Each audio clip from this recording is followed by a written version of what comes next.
Congress confirms Biden's win following chaos of pro-Trump mob attack, live. Sally Yates, the former Deputy Attorney General under Barack Obama, offered her congratulations to Merrick Garland about his nomination to lead the Justice Department. "Congratulations to Judge Garland and the outstanding team nominated to lead DOJ," Yates said in a tweet.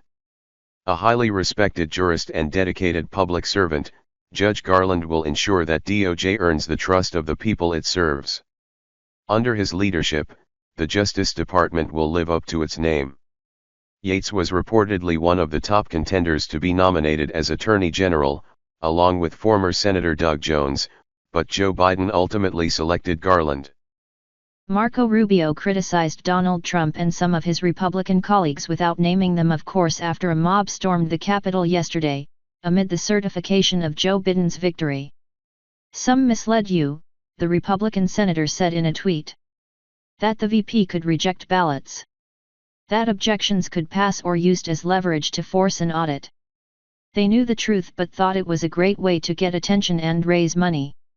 Rubio did not say who these some people were, but it is quite obvious he is referring to Trump and his colleagues who objected to the certification yesterday while citing the president's baseless claims of widespread election fraud.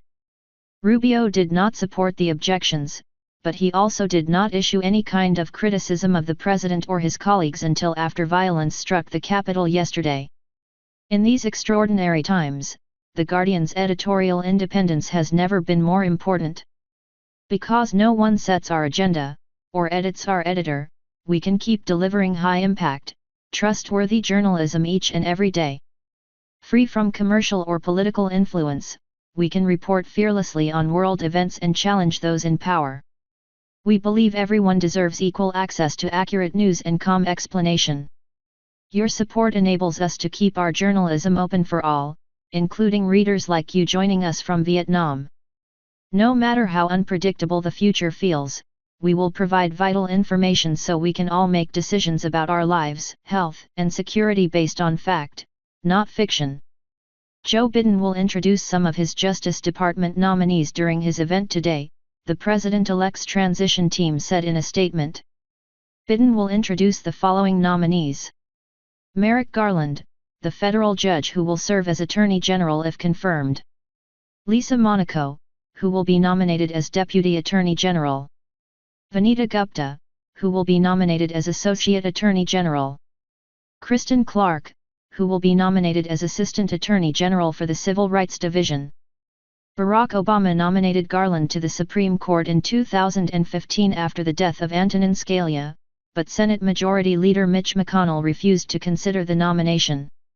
This is Joan Grieve in Washington, taking over for Martin Balam. Here's what the blog is keeping an eye on today. Joe Biden will deliver remarks in Wilmington, Delaware, a day after a pro-Trump mob stormed the Capitol. The president-elect spoke briefly yesterday, denouncing the insurrection at the Capitol and calling on Donald Trump to demand an end to the siege. Biden's remarks yesterday were originally supposed to focus on the economy, so his speech today may make up for that. The president-elect could also touch on the Georgia Senate elections, which Democrats swept, giving them control of the chamber. That's still coming up later today, so stay tuned.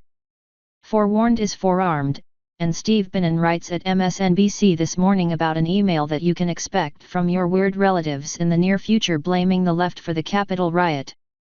He cites Lou Dobbs and Rep.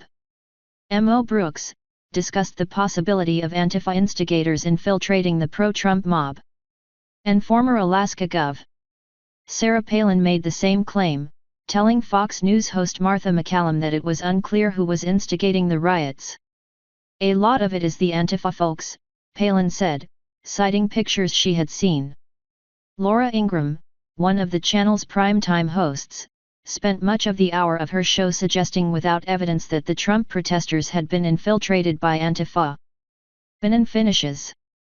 After he incited the violent attack on the Capitol, Trump praised the rioters, offered a justification for their crimes. In a missive that Twitter soon after removed, the president referred to his supporters as great patriots, before adding, "Remember this day forever."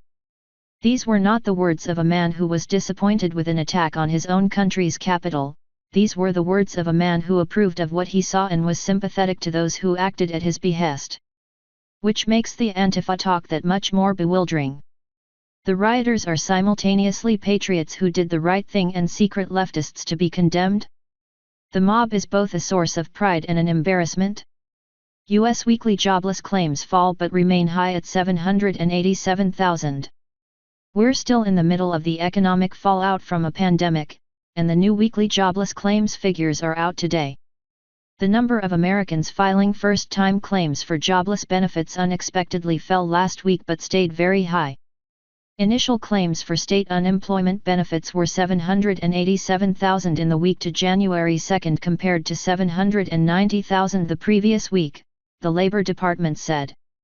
Economists had forecast 800,000 applications in the latest week. The figures come ahead of the closely watched non-farm payrolls data on Friday. Wall Street economists are forecasting the creation of 71,000 jobs, compared with 245,000 in November, which would be the smallest increase since the jobs recovery started in May, and mean the economy recouped 12.m of the 22.2m jobs lost in March and April. Thank you for your attention.